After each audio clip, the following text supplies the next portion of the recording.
First show jitters, folks. I guess it's been a little while, but what's going on?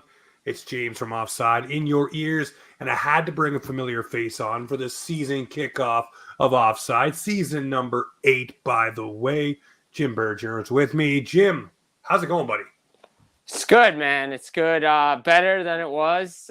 Weekend did not start off the right way. I know you're going to touch on it, but but better weekend. Labor Day's here. Summer's come to an end, and training camp is right around the corner. Back and better than ever. Here we go, baby. Yeah, it's a good feeling always to be back. A little somber note to kick it off. And I know everybody's been talking about this, but it's something that has affected us all, really. Obviously, Johnny Hockey. Unless you're living under a rock, you've heard the news. Unfortunately, his untimely passing, the accident that happened late Thursday night. Me and you were talking about this via DM. We were hoping it wasn't true, that it was just a rumor. But as time kept going and no one talked about it and no one kind of refuted what was being said, you kind of had that weird feeling in your stomach that something bad and awful had gone on. And of course, we lost Johnny Gaudreau and his brother Matthew. And it's heartbreaking, man, when you lose two members of your family and you see all of the outpouring for both of them. You know, one thing for me, if I can take anything from Johnny Gaudreau, is he showed everyone, no matter what size you are, you can do what you want to do. Mm-hmm. Everybody told him for a long time that he was too small for the NHL, too small to play with the big dogs. So you get pushed around. Not only did he push back, he showed you can be a bona fide superstar and take yourself to the next level. So my thoughts, my prayers, and everything are with the Gaudreau family.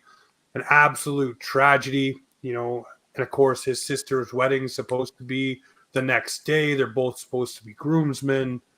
It is an absolute heartbreaker of a story, no matter which way you look at it. And I know you've been talking about it an awful lot. I mean, what is it? How does it hit you, my friend? That's tough, man.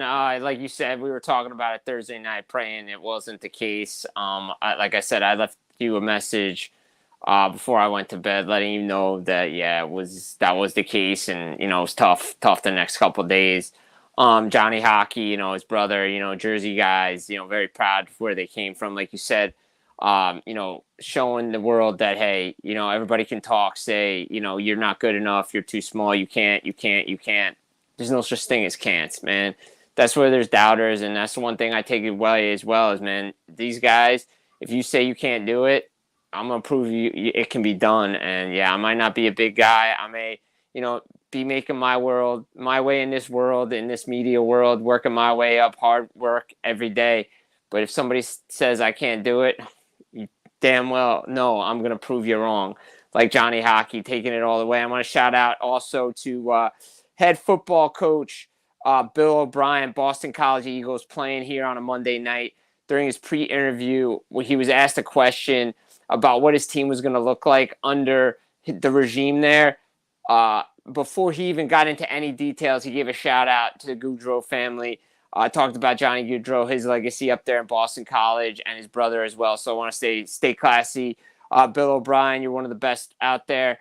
And it's just a tough day for hockey, tough weekend for everybody, outpouring of emotions. And again, he's just going to be missed. He's one of the good guys in hockey, and same with his brother, one of those good guys. And it's just terrible.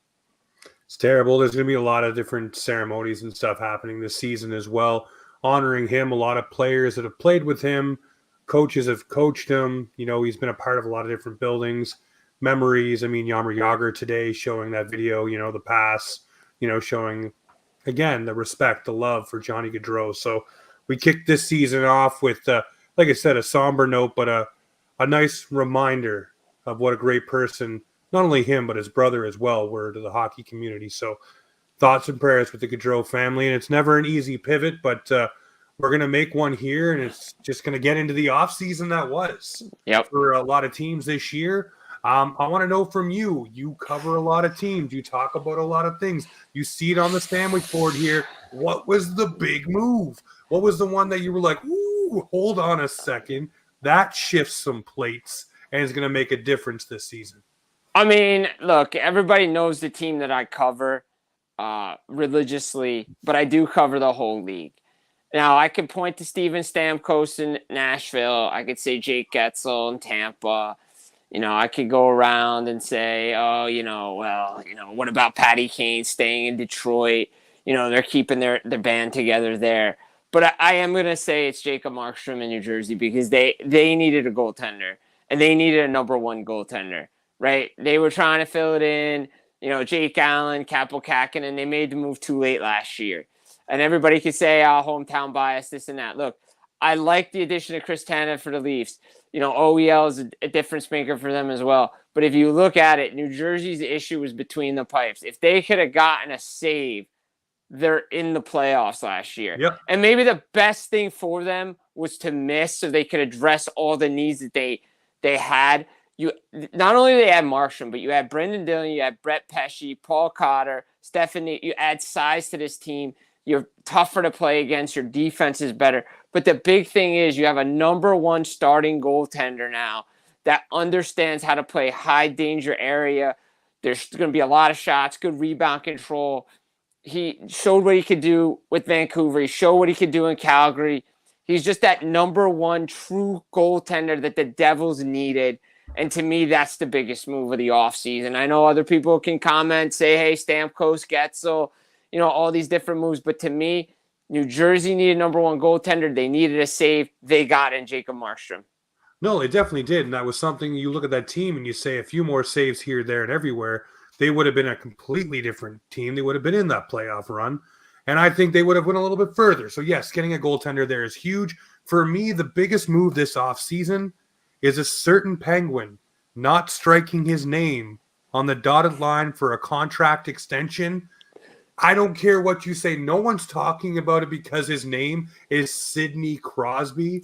But the fact that Crosby is not signed with the Penguins, to me, is the biggest move this offseason because that is so much uncertainty on a team that needs some certainty right now.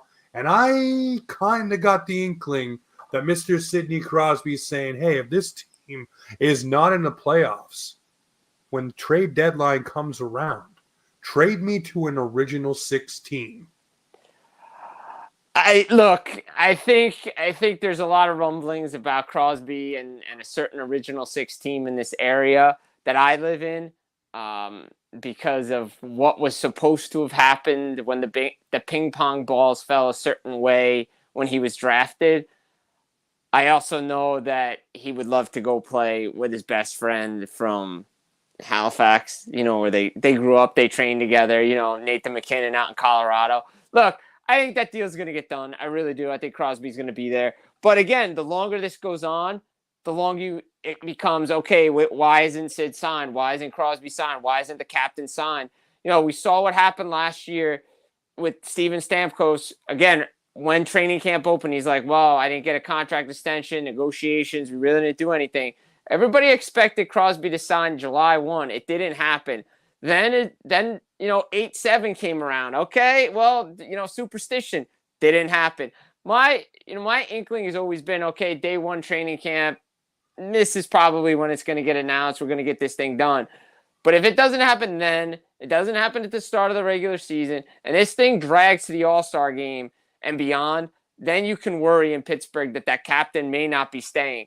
Because if the Penguins, which I don't believe, in that Metro division and with the Eastern Conference as a whole, they're not a playoff team. They're an older team. Look, yeah, they got Rutger McGroarty. Okay, but does that make them a playoff team? No. Their goaltending is still suspect. Defense is older. Crosby's doing what he's doing at his age. Imagine if he gets one more time in the playoffs with a legit team. Say he goes to Colorado. Let's just have some fun. Say he plays with Nate McKinnon. Colorado instantly becomes the favorite to win the Stanley Cup. Well, here's something, too, for him that he hasn't had to be in a long time. He won't have to be the number one guy for whatever team he goes to. Does he amplify the profile? 100%. But at the same time, that guy goes and plays on a team that is already built. Nate McKinnon, Boston with Pasta, the Rangers with Panarin, the Leafs with Matthews, Marner, Nylander. You go down the list. Montreal now. They might make some noise this year, bringing in Line A and the group coming together. Maybe he plays for his dad's team. But all of these teams already have players in position to be the star or the focal point. Will Crosby come in and make some noise and take some of that shine? Of course, but he doesn't have to be the de facto guy. So he can go and have some fun. The shackles are off. There's no C on my chest. I'm just here to impress. And that man will dress to impress in whatever uniform he throws on. Well, we know he wants to play a couple of more years. Look, he's going to play for Team Canada Four Nations face-off, which is going to be amazing. He wants to play in the Olympics next year. And beyond that, we'll see. I mean, look, everybody says, oh, it's a 3-year deal. Well, what if it's only a 1-year deal? What if it's a 2-year deal? Like, it can be a year-to-year deal now for Crosby. He doesn't have to sign a multi-year deal. So I think the longer this thing goes on, I think Pittsburgh fans need to worry. But I think that the credence and the edict from management and from, not so much from management, but from the ownership group is to win with that group that they have with Malkin, Crosby, Letang. But the problem is they're not going to win with this team. It needs to be rebuilt and start over. You got to retool like Washington doing on the fly. At least they took the initiative to do it. And I'm really impressed with their offseason, what they did. Oh, yeah. I mean, I don't know if they're going to be a playoff team, but, they're going to certainly contend for one. But Pittsburgh, to me, I think, we want to see where these guys go and then start it. No, you should be starting it now. Yeah. You should have started it a couple of years ago when you should have chose, Letang or Malkin, not both. Yeah, there's a lot of question marks, man. And that's why I say the biggest move for me this offseason is that contract not being signed, because that's a big shadow cast over that organization that is already in some turmoil. But we'll go to the but why move. What for you was a move you're like, but why? Why do you do that? I mean, look, I don't want to keep picking on Seattle, but I mean, I'm going to pick on Seattle. Chandler Stevenson's deal to me, a little excessive. That one to me was like, whoa, okay. I know we got to spend money. That's a price for a number one center for a team that really doesn't have a number one center. Even Matty Beniers' deal is a little high. And again, that team doesn't really have a number one center because Stevenson can play the wing. We saw what he could do with certain players in Vegas. Is he a number one center? I think to me that's the contract that stands out and is like, okay, like you're really going to put all your eggs in the Chandler Stevenson basket here. Yeah, well, they did. Then that's what they're banking on him to be that guy. Yeah, and I don't know if he's that guy. I don't think he's that guy. I think he's a good supplemental player, especially what he did in Vegas with the talent that was around there when he had to step up for Max Pacioretty. I just don't know if he can be the number one guy. I don't think so. I don't think you're a guy. He's not a guy you build around or use as a building block. He's a guy you add to a team to make them go to that next level. So, yeah, I'll give you that one. The one for me is St. Louis with Broberg and Dylan Holloway. Those contracts are juicy. Those are juicy numbers for guys that probably shouldn't be getting juicy numbers. And I'm like, okay, I understand you want some young talent, but at the same time, you went and got young talent that maybe isn't so proven. And also, now you picked a fight with the Edmonton Oilers, who, by the way, they're up against it. We all know that. Yeah, exactly. They got to sign Draisaitl. They got to sign McDavid. I get it. But at the same time, use the offer sheet method. Down the line, there is going to be someone they pick from your roster, and they're going to do it back to you. Hello, Carolina, Montreal. Just saying it might happen. All right, well, I just want to touch on the Carolina-Montreal thing. I still don't understand why Carolina did that when Montreal just did all the legwork for them and got Aho in on a reasonable deal. Yeah. Like that one still doesn't, like, that one still is like, okay, you overpay for Jesperi Kotkaniemi. Fine. Montreal was probably never keeping him anyway. No, so you just did him. No, well, not even at a lower deal. They probably weren't keeping him. So better off for them. But again, Dylan Holloway's deal 2.2 isn't terrible. I think that one was more reasonable. The Broberg one at $4.5 million is high for me because look, I watched Broberg play in a Stanley Cup final last year. He was very impressive for when he came in. But it's 10 games in the playoffs. Uh-huh. He's been up and down. Both guys were up and down. Holloway impressed too. 4.5 for a play. Now, maybe he's Torrey Krug's eventual replacement because we really don't know the status of Torrey Krug. Yeah, but if Broberg can play at the level that he did in the playoffs like he did for the Oilers for the Blues, okay, fine. But good on the Oilers for not matching. I mean, yeah, does it stink to lose 2 prospects? Sure it does.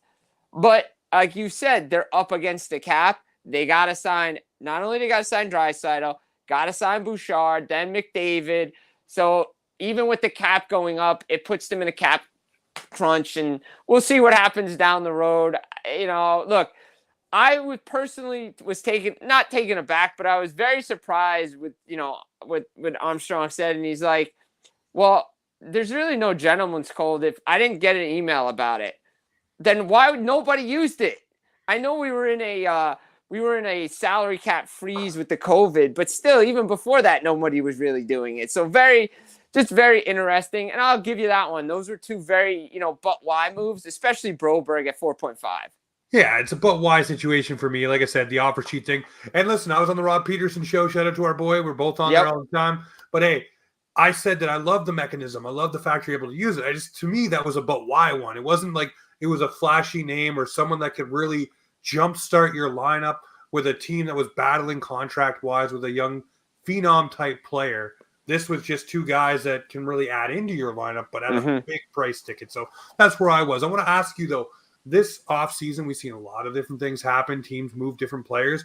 Who's your riser this offseason before we even get started with training camps or anything? Just on paper, who's going up the ranks in your eyes?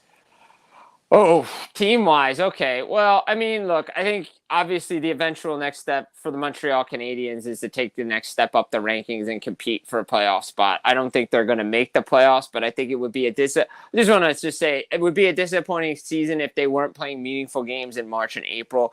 But I think Detroit needs to take the next step for me. They were right there. They've been right there the last couple of seasons. They need to go over to the finish line and get into the playoffs this year in that Atlantic division. I think, we can all assume, and we know what assumption is, but I suspect the New Jersey Devils will be a better team this year with the additions that they made. But to me, I think, like I said, Detroit to me is a team that you have to look at yourself and say in that Atlantic division with the moves that they made, with the talent that they brought in, it's time for Stevie Y's team to take the next step. Now, they still have to sign a couple of RFAs that are out there, and I think it's important to realize that I think Detroit needs to look at what happened in Anaheim and get that done as quickly as possible. You do not want Mo Seider and Lucas Raymond missing training camp or a lot of training camp. Those guys were huge for that team down the stretch. But to me, I think it's the Detroit Red Wings in that Atlantic division. There is so much uncertainty with certain teams at the top that I think they're a team that can take advantage. They need to take the next step in that division. All right, I'll go with you on that one. The one for me, and I mean, shout out to John Trache, voice of the Sens. He's going to be on the show this offseason before we get rolling again. I think the Sens, man. Yeah. I think the Sens are going to be a team that climbs up. They are another team that did acquire a goaltender that should be able to get things done for this squad. And they've had a little offensive punch. All their guys seem to be healthy, which was a problem last year. I think the Ottawa Senators might sneak in and scare some people in the wild card spot. I just have a feeling, which will add fun for me in the Battle of Ontario, having a little extra juice. Yeah, I mean, look, I think we talked about it last year. Like, I've talked about it with a lot of people, like that bunch group. Like, we talked about Detroit, Buffalo, Ottawa, like who's going to take that next step right up the rankings. Look, Buffalo, I don't even know what they're doing. But I think Montreal is better than they are. I think Ottawa's better than the Sabres. Like I said, Detroit. So that's going to be a nice battle right there. Yeah. So I agree with you. I think the Sens, there were a lot of expectations last year on the Senators. I don't know how much the expectations are on the Senators this year, but I do agree. I think, they need to rise up the rankings too and actually be playing some meaningful games and not be eliminated by December, January. Yeah, no, that definitely has to be something. So for you, what would be the Tumblr team? Who's fallen down the rankings? I got mine in my brain already, and nobody could tell me any different. I mean, to me, I think, I don't want, East, man, we're saying East Coast biased here, but you look at the West, right? You look out West and you say to yourself, the Vancouver Canucks do not have healthy goaltending. That could be a team that could go down in rankings a little bit, but still be a playoff team.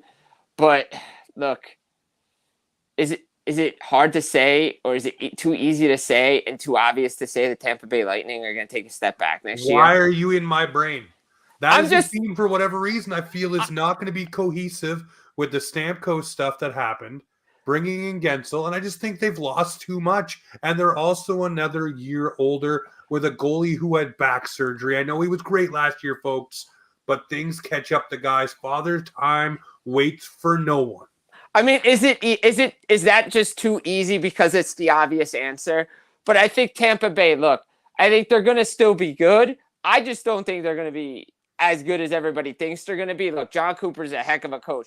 They're banking on Vasilevsky being 100% healthy. But you brought in Ryan McDonough, but you wanted to place salary cap, financial stability with Steven Stamkos. So we have to move out Mikhail Sergachev, who was going to be the replacement for Victor Hedman. You pretty much gave Hedman the Stamkos contract. We're bringing in Getsel because, Stamkos' speed is an issue. Look, I don't know if that power play is going to be clicking like it was without Stamkos in that slot. Look, Kucherov's got a great shot, but he's more of a passer. Can you get Getsel into that bumper position? Look, I know some people have said, Tampa can surprise some teams. Ryan McDonough is a little older. He blocks a lot of shots. Look, I know he wants to go back to Tampa. They want to get the band back together. But you're taking on that full salary cap hit. You really couldn't do a lot of moves. And then you want to tighten the finances for Steven Stamkos, your captain. I think that's going to be an issue in that room. I 100% agree with you. Yeah, no, I think there's going to be a lot of problems. They're a team that was prided on their chemistry, prided on the way they did things as a group. And also, don't be shy at the fact that ownership is changing as well, which they say nothing will change for the first year, but you always know a new owner wants to get his fingers on things, wants to get in the ear of things and do things their own way. So once Vinnick goes out, this will be different. Yeah. So I think there'll be a different voice there over top as well, which could bring stability. It could bring guys not being happy, maybe things not being done the way that they're used to.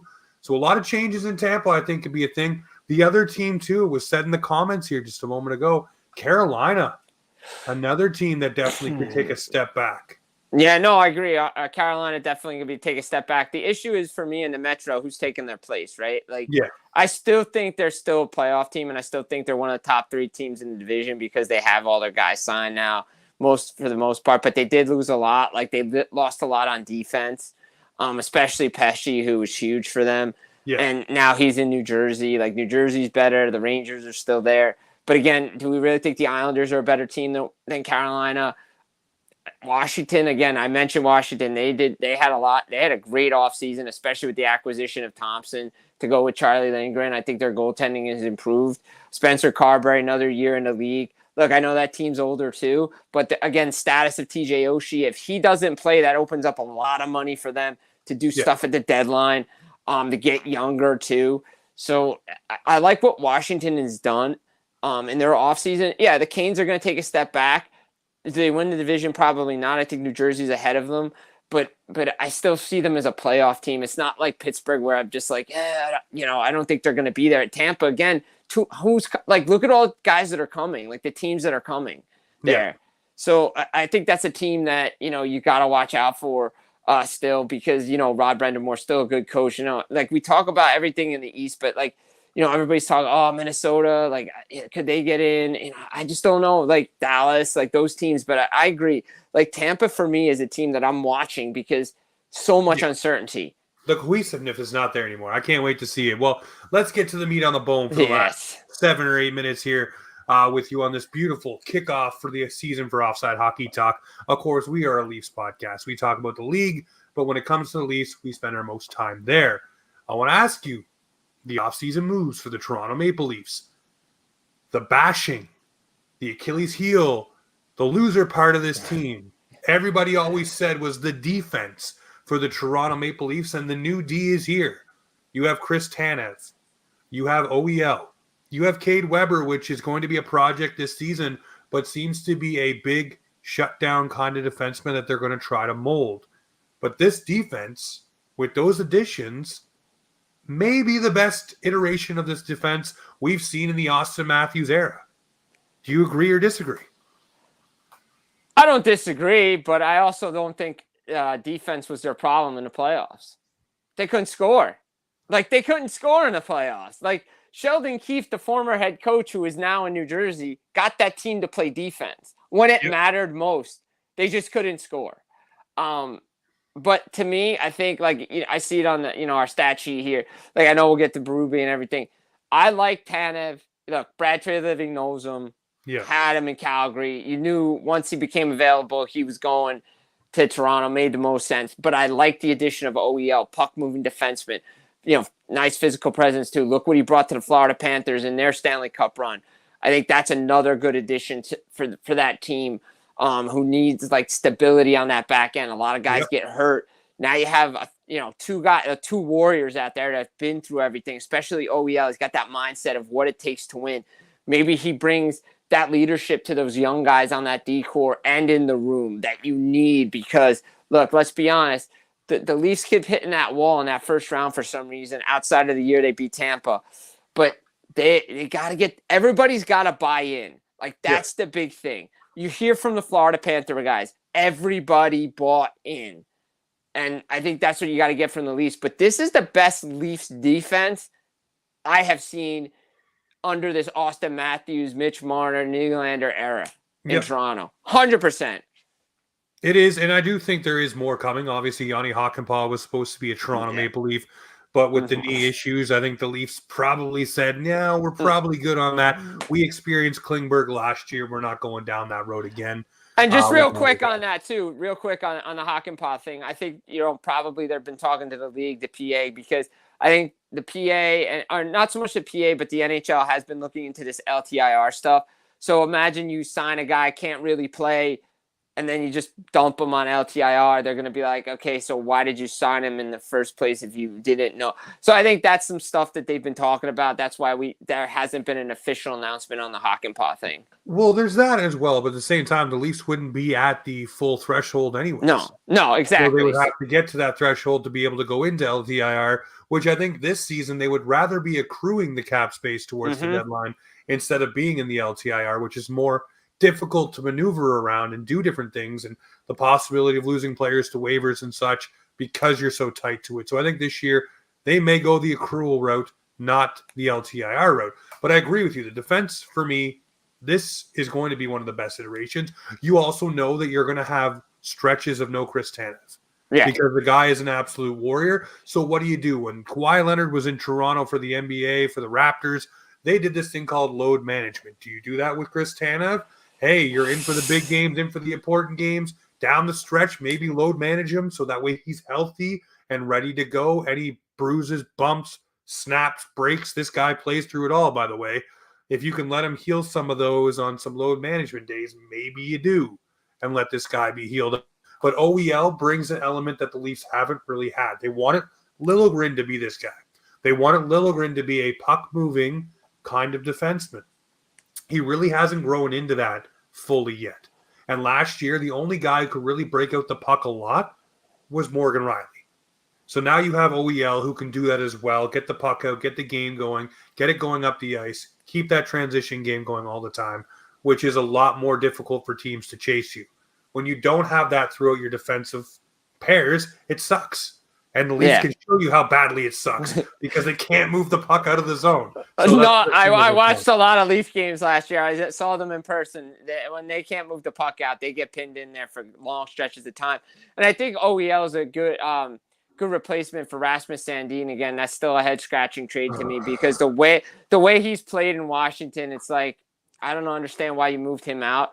But again, I think that's a good replacement for him now. And you got two guys that can do it. Like you said, it takes pressure off Morgan Riley now just to be doing that all the time. So this is the best defense for me for the Leafs. Again, it's on the sheet. But again, can this defense protect the goaltending? Because I think the goaltending might have taken a step back this year.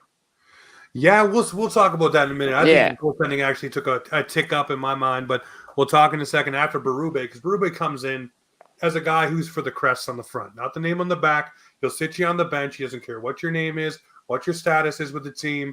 If you're not playing the way it's meant to be played, he will let it be known. And you will have your arse stapled to the bench. He's a very vocal coach. He demands a lot out of his guys, but he also demands a lot out of himself. And he'll take accountability and lay on that shield. But if you're not doing what he needs you to be doing, he will not only let it be known firstly in the room and amongst the players, he will make that known. But if you cannot take it from that point and fix it, next step for him is using the media as an outlet to let a guy know you're in the doghouse. And he'll let everybody talk about it and let everybody get in on it because, again, it's this on the front, not this on the back. That matters.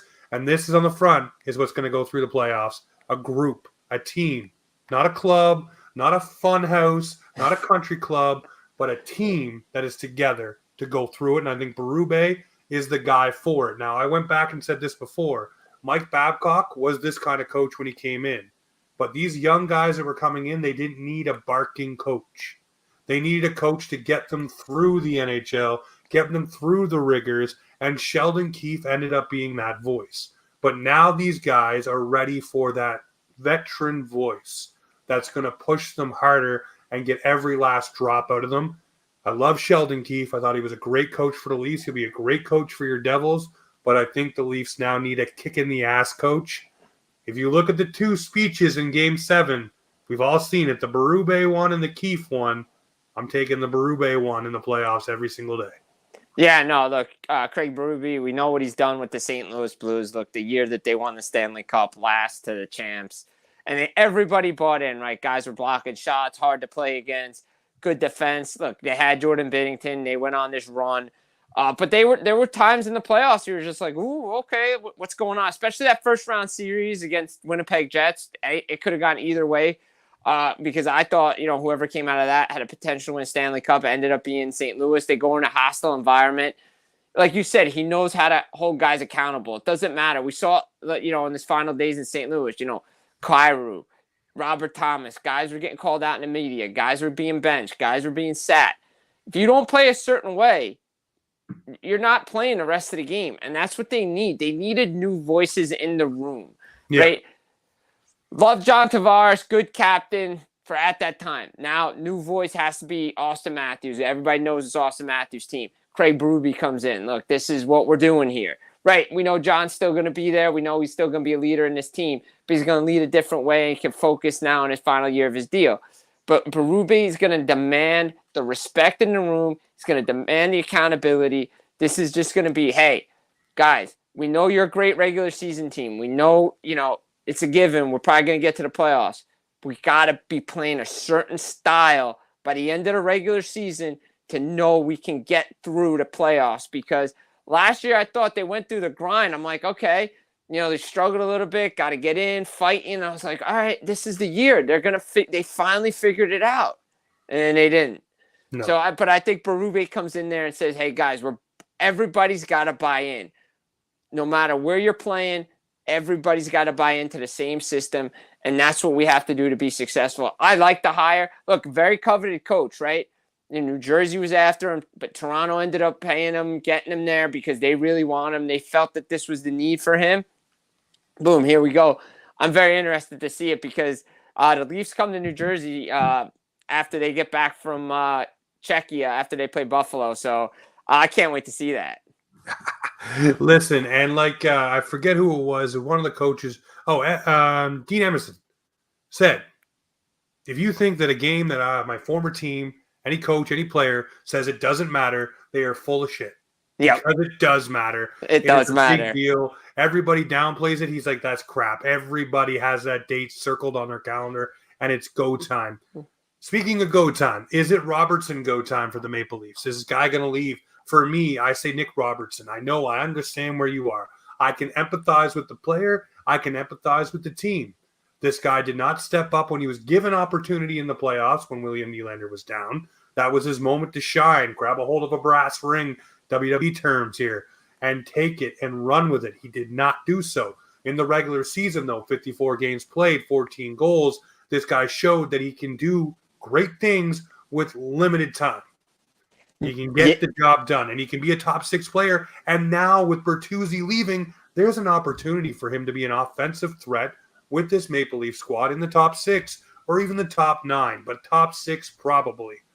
For me, I look at it and say, why not give this an opportunity, Nick Robertson, sign a 1-year deal or 2-year. Hello, Jake DeBrusk in Boston, wanted to be traded, signed the 2-year deal, did really well, went and got paid in Vancouver. Nick Robertson, there's a path for you here. There's a chance for you to play. Why don't you want to take it? Yeah, no, I agree with you. I just do think his time's probably ending in Toronto, but I do agree with you on it's similar to what we're seeing with the New York Rangers, right? Capo Caco signs qualifying off $2.4 million. They need a right wing, right? Yeah. All right. We got to give you an opportunity, but we just can't give you 1 or 2 games, right? Yeah. Look, Matthew Nyes, when he came in, boom, just took it. He's like, yeah, we can't take this kid out of top 6. Nick Robertson's been a struggle because he's been injured and he's never taken the opportunity when it's been given to him. And that's another thing. No bombs from me on that.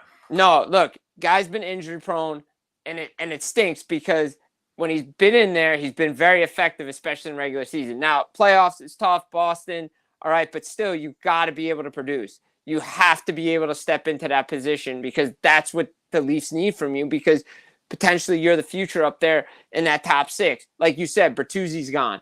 Domi's still there. I think there's a way to find chemistry.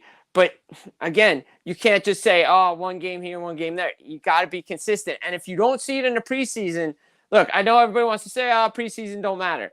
Preseason matters for chemistry. Yep. I go back to it, New Jersey last year. Yes, they went undefeated, but they took away their chemistry right before the start of the regular season, kind of threw them off. Look, Robertson, I know he wants out. I say give it a little bit. See if you can get your game going, and maybe you become a high-value asset for this team later on if you still want out. Because right now, let's be honest, what you getting for Nick Robertson? Oh, you're not getting a whole heck of a lot for Nick Robertson right now. That's my thing. This guy really hasn't shown consistency. There's been injuries. There's been times out of the lineup. And yes, I'll give Nick Robertson his due. He was the company man. He's the guy on the 2-way contract. Okay, I'll get sent down for cap reasons. I'm a casualty. But he started not to like that. He wanted to be able to gain that traction and chemistry, and I can't fault the guy for that, especially he steps in, again, scores 14 goals in a limited role on a team that needs goals. But again, you put him in the playoffs, this guy hasn't been with this group. You talk about chemistry, he hasn't been playing regularly, so that chemistry is not there for him. No, he it's not. Have that jump and go. So if this is going to be it, and you say Nick Robertson, you sit him down and say, listen, sign a 1-year deal with us. We will show you there's an opportunity here. We will show you there is a path to score. This is what we're going to do for you. Take it or leave it. And if he doesn't want to sign, I'm sorry to say, you're sitting for the year. Because you're not getting anything for him. That's a circumstance, in my opinion. No, I agree 100%. I think, take the 1-year deal. Look, get whatever kind of money you want, whatever. It's not going to be crazy money either. No, it's not going to be crazy money. What, over $1 million, if that? It'll come with one thing. It'll come with maybe a little bit more of a certainty that you're going to play. If you play, though, if you show up, right? Because what about the guys that are coming up, right? Like the guys that they brought in, the guys that are coming up. Somebody could take his spot. We already saw Matthew Nyes do it. Why can't somebody else do it? He's just never turned into the guy that they expected him to be. No, it was never that. No. And that's the unfortunate thing. But two Leafs fans always look at his brother and say, we got the wrong Robertson. No, we got the right one for our team. Right. He just needs the opportunity. And I think if he signs and the Leafs are smart, they make something wicked happen this season. He pops off for 25 goals. Yeah. And becomes the guy that we need in the top 9 to give us a little bit more homegrown cheap punch. Yes, which is what I like to call it. Speaking of homegrown cheap punch, Joe Woll and Anthony Stolarz in the net, cheap goaltending tandem this season. We all know Woll got his contract extension. I'm very hot on Joe Woll. I've been that way for a very long time. I think this goaltender is very smart. I talked to Mr. Kevin Woodley.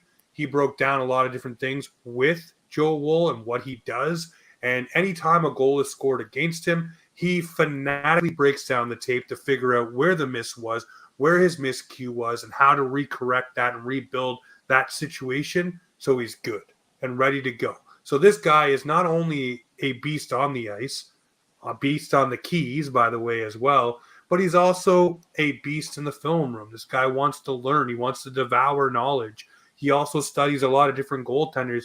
We talk a lot about guys studying Sidney Crosby on the faceoff dot or Austin Matthews or Ovi on the one time. This guy is like that with other goaltenders, seeing what makes Vasilevsky tick, what makes Allmark so good, what makes Swayman so good. And the cool thing was, Allmark was talking about how big of a goaltender Joe Woll can be for the Maple Leafs. That is a guy who just competed against him and said, this guy is stellar. If it wasn't for him, they would have been out a lot sooner. This guy saved their bacon. Why wasn't he in that game one? So that makes me excited. And then you talk about experience. Hello, Stolarz. You just went on a run with the Florida Panthers and won the Cup. So now you can take some of that rub and give it to Mr. Joe Woll and show him what's up. And Stolarz is comfortable in a backup position, which is good because if you have someone nipping at your heels who wants your spot, it could create a little bit of a problem because not everybody's like Swayman and Allmark were in Boston where they loved each other and it was hugs all around. It's a competitive thing. This, I think, works for the Leafs, but I think Joe Woll, I think he's going to have a Vezina caliber season, my friend. Hey, I love Joe Woll, right? I saw him play MSG against the Rangers to close out a season. Matthew Nyes was there too. He stood on his head. I love Joseph Woll. I think the deal is great for him.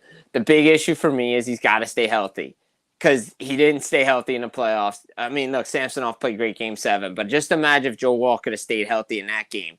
Maybe we're talking with different outcome. Look, Stolarz, great goaltender. Hey, Jersey boy, shout out to Anthony Stolarz winning a Stanley Cup.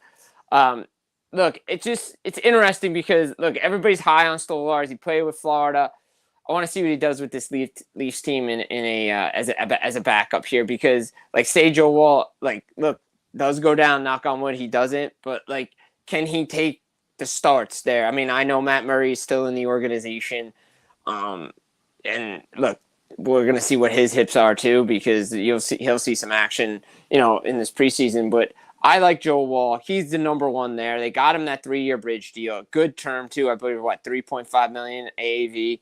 Yep. Solid numbers. I mean, this kid is the number one there. And to have a veteran like that who's won a cup, who understands, who's played behind a guy like Bobrovsky, who knows he's probably not going to get a lot of starts, but he's going to get those back-to-back nights where, the Leafs play Montreal on a Saturday. Oh, they're playing, just say, for instance, they're playing Carolina on a Sunday. He's getting a Sunday game. And he's going to be prepared for that. And he knows how to come in and play well. And he's got a good defense in front of him. I mean, look, is it the quality goaltending that they need? We're going to find out. I mean, I'm still skeptical if this tandem can get it done. I'm very high on Joe Woll. But let's see if they can get it done. For the Leafs' sake, I hope they do. And they've banked on going this route because of what they have up front. And this is the choice that they had to go with. But again, I'm very high on Joseph Woll because I think he is their number one. And if he continues to play and his numbers continue to get better and better, the type of deal he's going to get later on a long-term deal. No, definitely. I fully agree with you. So I think right now this goaltending tandem for the Leafs is great. And also you have Dennis Hill to be in the minors. Yeah. Who's another guy they're very high on, think he can do well. They have the Russian goaltender, Aki Yakomamov, or however you say it. I'll learn to say it as it comes along, but it's a long Russian name. Maybe we just call him Marty. Yeah. But, that is another prospect they have. Also, like you mentioned, Murray's there. This team is interesting in net for once. We everybody's like, oh, they should have went after Askarov. He's got 3 NHL games. We got enough young goaltenders right now where we want to see what we have in our own pipeline before paying for somebody else's. So I'll ask you this one last question, Jim, and I'm sure we'll have you on many, many times this season. Where do you see the Leafs finishing this year in the Atlantic? With Boston making moves, Tampa we think will slip. There's going to be a Stanley Cup hangover for the Florida Panthers. Do the Leafs get a chance to top themselves in the Atlantic Division? To me, I still think the Florida Panthers are still winning this division, even though there's probably going to be a little bit of a Stanley Cup hangover. But I do think the Leafs are going to have home ice advantage in the Stanley Cup playoffs this year. I think they'll be ahead of the Boston Bruins in this division. I think they'll be the number 2 seed, and I think they'll finish second. Now, look, if Florida slips a little bit, they can finish in first. There's no reason they can't. They have the offensive weapons to do so. But also there's going to be, and they have to be able to calm these distractions, which I think they will be able to do because we know what there's going on with the Mitch Marners and the John Tavares' deals and, the extensions or no extensions or what's going to happen next offseason when we're not there yet. But I think this team is a playoff team, and I think they're going to finish around the second place again, and I think they're going to make the playoffs, and they'll have home ice in the first round. Well, that is music to my ears. I love the fact that we get home ice. I do think this team may top the Atlantic Division. We'll see what the Florida Panthers are. Obviously, they did lose some key pieces on the back end as well. Brandon Montour, OEL, and also guys were banged up too. So they started the season last year banged up, and they've gone to 2 Stanley Cup finals, So maybe it starts to wear on these guys. But Jim, I thank you as always, man. Everybody go check out Full Press NHL. Check out Jim over on Twitter. I will make sure, or X, or whatever they want to call it these days. Yo, we call it a bird. I call it a bird. I don't know. Fly high, my friend. Well, listen, I appreciate you being on. Ladies and gentlemen, you know what it is around here. We're back for Season 8. This is Offside Hockey Talk, where the Maple Leafs, Jim, and hockey come to talk. Take care, guys. Always a pleasure.